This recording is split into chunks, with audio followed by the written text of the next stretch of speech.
Hey, what's up? Welcome back. Wanted to do a quick little video about a short impromptu trip to the comic shop yesterday.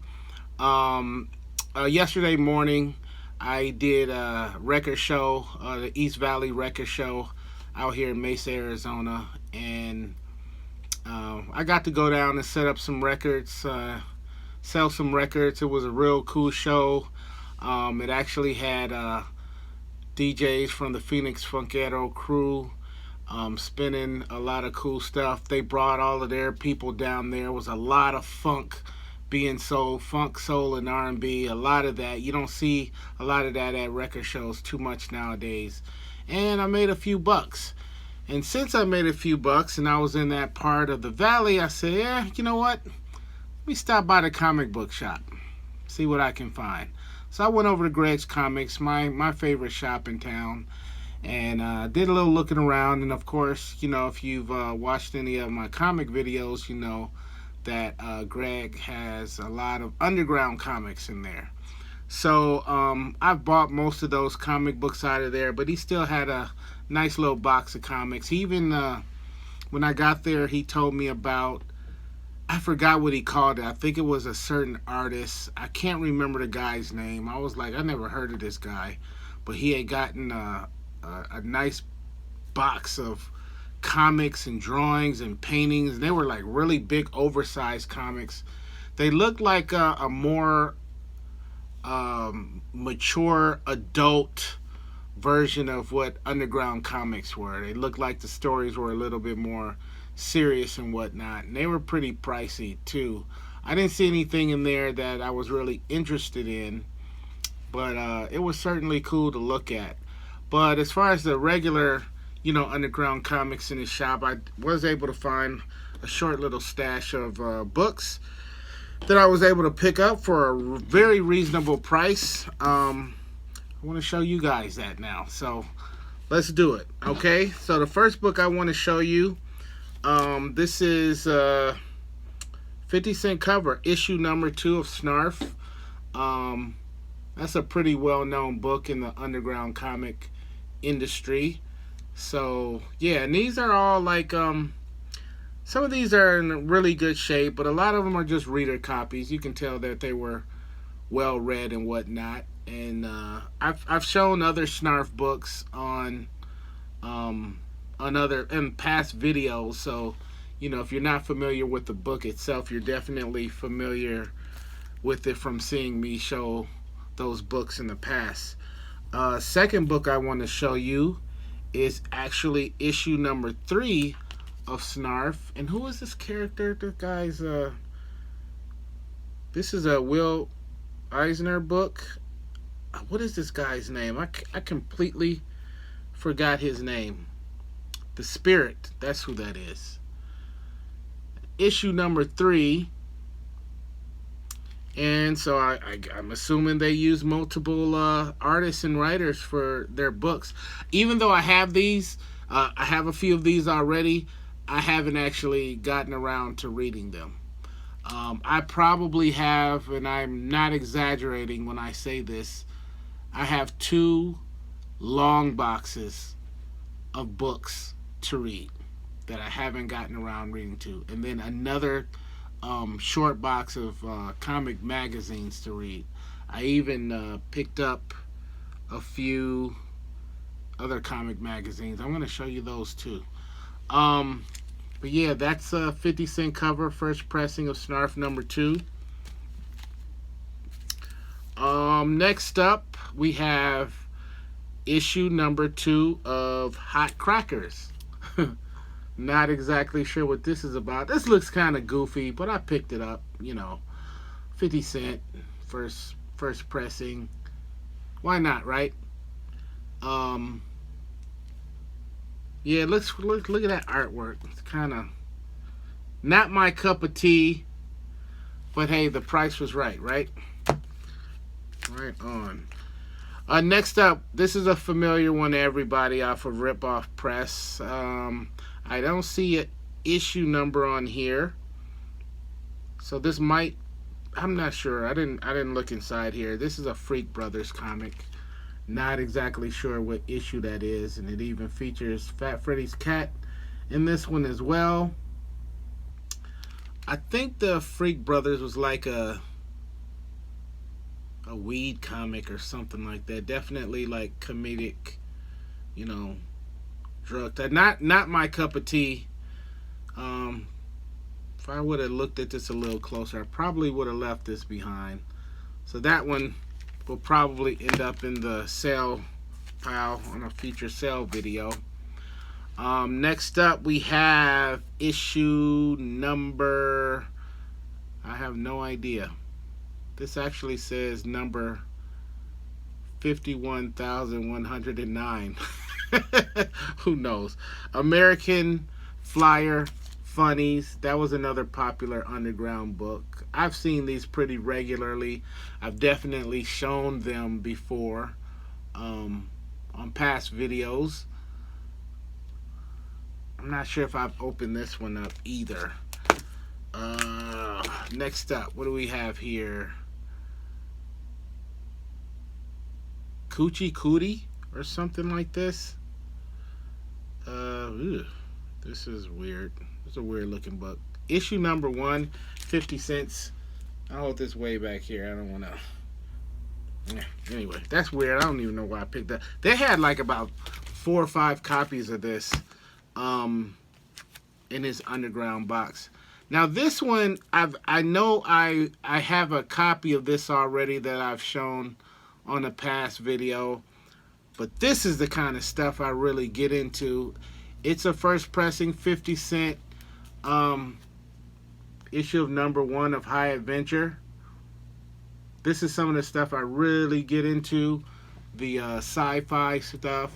Sci-fi and horror, that's like really my lane. Love that kind of stuff. Shockingly, the one I bought before, I still haven't gotten around to actually looking at that one. Yeah, I know I suck. Here's another, this is issue number 4, I believe, Freak Brothers. That's another popular one. I'm sure some of you guys who are into the underground stuff has seen this one before. Bunch of cool looking cats walking down the street. Kind of looks like a street in Europe somewhere. But I see an American flag and I see the Rialto. So, what city could that be? There's a Rialto in Tucson, Arizona. But this is probably New York City. I'm assuming. What would you guys say? Somebody help me out with that. Fat Freddy's cat appears in this one too. Bunch of crazy looking characters.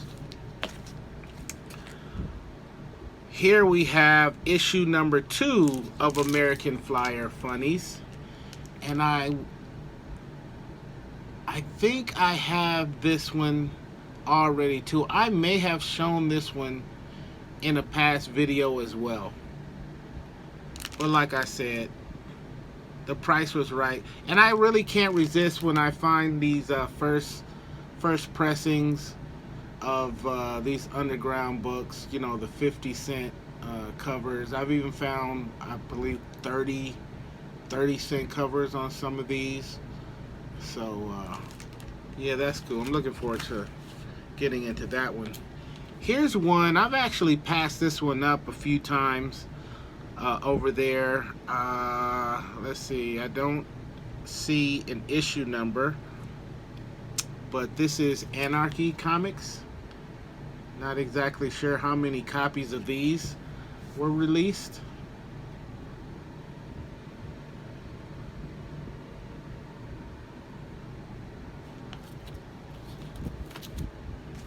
Here's another book. I've shown, I know, 1 or 2 issues of this. I'm not familiar with what this book is about, but it looks interesting. It looks like it's right up my lane, hopefully.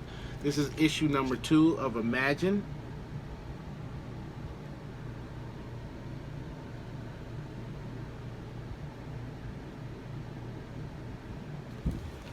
definitely shown some other issues of that. Here's another one that doesn't fit my style at all, but kind of looks somewhat interesting. I'm gonna give it a shot. It might work out for me. I don't see an issue number on this one anywhere, but this is Ink Blot. Ink Blot. That look familiar to anybody? Anybody know what that book is about?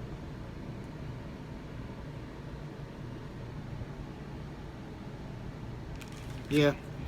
This will be a definite hit or a definite miss. Either way it goes. So, we'll just have to see what happens. Next up is issue number 1 of Dreams of a Dog.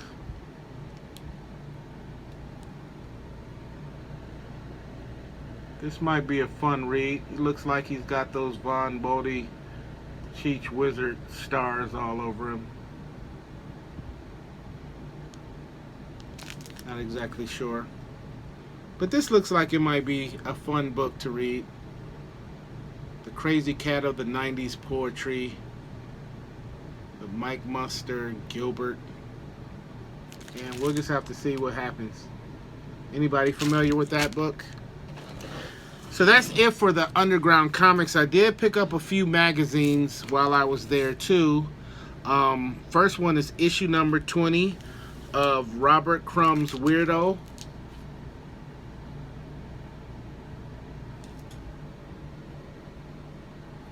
Everybody's familiar with Crumb.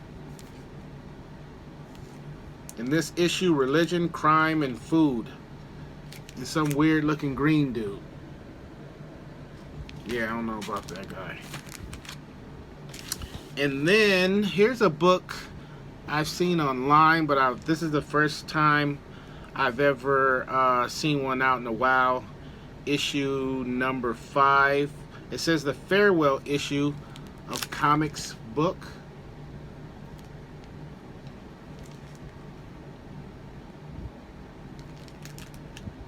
The farewell issue.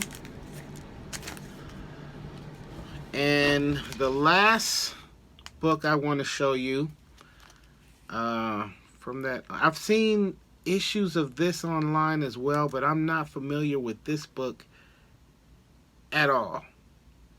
But this is American Splendor number 9. Now, I almost think I have a comic book American Splendor. If my memory serves me correct, I want to say I showed an issue of American Splendor featuring a Robert Corbin story on one of my Robert Corbin videos, if my memory serves me correct. But this is definitely magazine style, and it features artists by Kevin Brown, Sean Carroll, Robert Crumb, Gary Dumm, Philip Freed, Barry Hoffman, Bill Knapp, Val Merrick, and Mitchell Sonoda, if I'm saying that right. Yeah, it looks pretty cool. Look at this. Not sure who did that artwork, but I'm digging that. I'm digging that. And that's it. That's what I found out of the Underground box. The few comics that are left, there's still a nice healthy box. There's even books in there, and there's some old Dick Tracy books and comics in there from I believe the 60s. So yeah, there's still some cool stuff in there. And then while I was there, I did pick up a few other regular comics, and I might as well show you those. Let me show you these first. A while back, Howard, the owner, was telling me, Howard's all about the old comic books from, the 60s, 70s stuff. He could care less, about the new comics, but he was telling me about this book called World Tree. And a while back, he was like, hey, if there was ever a book that I would that I would definitely, encourage you to read, as far as new books, it's World Trees. So this was a few months ago, and I picked up issue number one. It's sitting in a pile somewhere around here. I haven't gotten around to reading it, but he said, "Yo, it's." Howard is old school like I am. You know, he doesn't get into a lot of new stuff. So just based off of his word, I did pick up issue number one. So I went in there and I was kind of looking. There are a few new issues that I followed, this being one of them. So while I was there, I went on and I picked up number two and issue number three. And I think they're already up to, they had issue number four is out, but he sold all of those already, and he's going to get another batch. So I'll probably pick up number four at some point just so that I'll have them. And, when I get around to reading them, I'll be ready. Issue number one is weird because I saw one on the wall, and then even tonight online, I saw another person selling one for, more than, that book is still on the shelf. But apparently some of the original copies, they made the covers too dark and you can't really see, I guess, everything that the artist, wanted you to see. So they did, another pressing of it and put out a cover that was a little lighter. So now, the darker covers, I guess, are worth more money. I don't know why. I would never pay for a book that's in worse condition than it's supposed to be. It has some minor flaw on it. It's pretty silly, but whatever. Anyway, so I'm gonna check these two books out and see what's going on. They have a lot of 50-cent boxes in there. So I looked through a few of those because you never know what you might find in there. And me being the Richard Corbin fan that I am, I saw a few books that I had already, but I couldn't leave them behind. For 50 cents, I just couldn't leave them behind. And I picked up issue number two of Star the Slayer with that cool Richard Corbin art. He does the art inside too. I'm not sure. No, he didn't do the writing. There's Way, some guy whose last name is Way, or girl, and Villarrubia is the other person, and of course Corbin. So I had to pick that up. And then also number three, this was a 4-issue series that Max Comics did.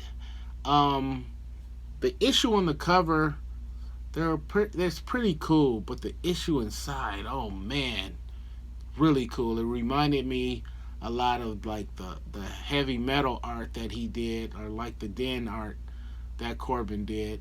I'll probably put these in a lot and maybe try to sell them for a few bucks, or if I find the right Corbin fan, I'll just pass them along. We'll just have to see what happens, but I just couldn't leave them behind for 50 cents a piece. And these are definitely two that you've seen in one or two of my Corbin videos. So I haven't gotten around to reading that yet, but just flipping through these, I was like, oh, I can't wait. And then what I love about 50-cent boxes is you end up, a lot of times, I end up finding like a book, that ends up being really, really interesting. And I go, yeah, I'm going to have to follow that. And this book called Redlands was one of those books that happened with. So at first I was just going to read the story and see if, maybe I want to pursue this book a little further. And as I've mentioned to you in the past, with me, it always starts with the art. If I'm attracted to the art, then I can definitely, get into the actual story. A lot of times I would probably enjoy the story. And, flipping through there, I just kind of saw what was going on, and I definitely was like, yeah, I can definitely dig this art. And it looks like I believe this is a horror It's some type of horror book.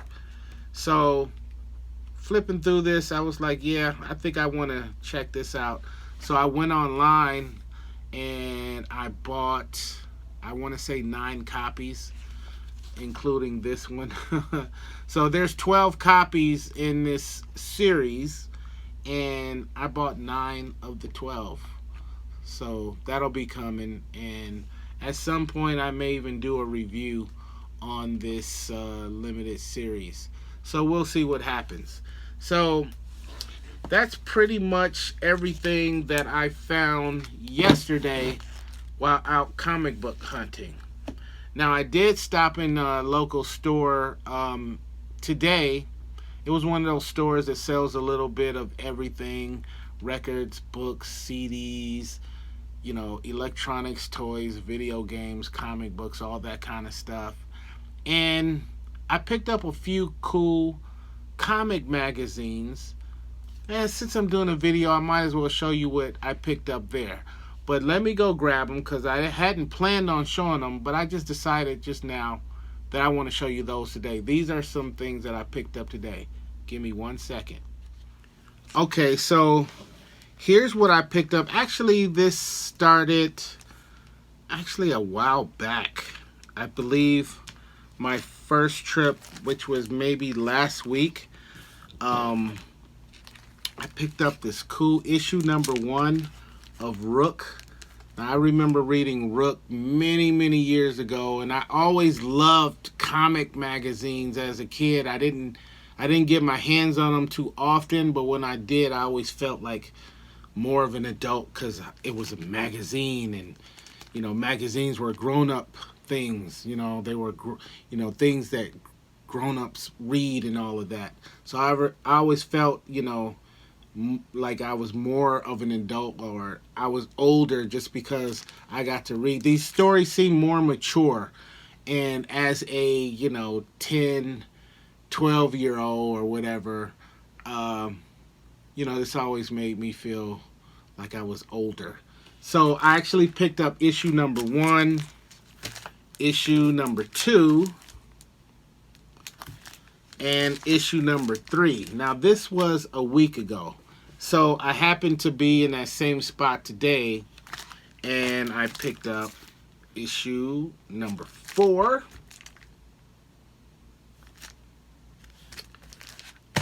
issue number 5, and issue number 6. So they were about $5 a piece, which I think that's decent. I can't complain about that price. And I believe they had every issue up to number 14. So I'm eventually going to go back and pick up the rest of them. And so today, as I was putting away the 3 that I bought, I noticed as I was going through my magazine box that I actually already had issue number 5 already, that I probably bought, years ago. But I ended up buying a second copy. So, and this one is in a lot better condition than the one that I picked up in the past. So I'll definitely be putting that in a sale pile at some point. Yeah, I hate when I double buy something. But yeah, these Rook magazines, man, definitely some cool science fiction. Warren magazine, they were, the leaders in those comic book magazines. Don't get me wrong, Marvel has some incredible books, but nobody was touching Warren. Nobody was touching Warren. They were the leaders in that lane of comic magazines, as far as I'm concerned. So yeah, that was my comic weekend, if you will. Some really, really nice pickups. I'm really looking forward into diving into this stuff. And yeah, we're going to end it right there. So thank you for joining me. I got some cool videos coming up next, comic related. So keep your eye out for those. They'll be coming up soon. All right. So until next time, we'll see you soon, sooner than later, right here on Daryl D TV. You guys stay safe.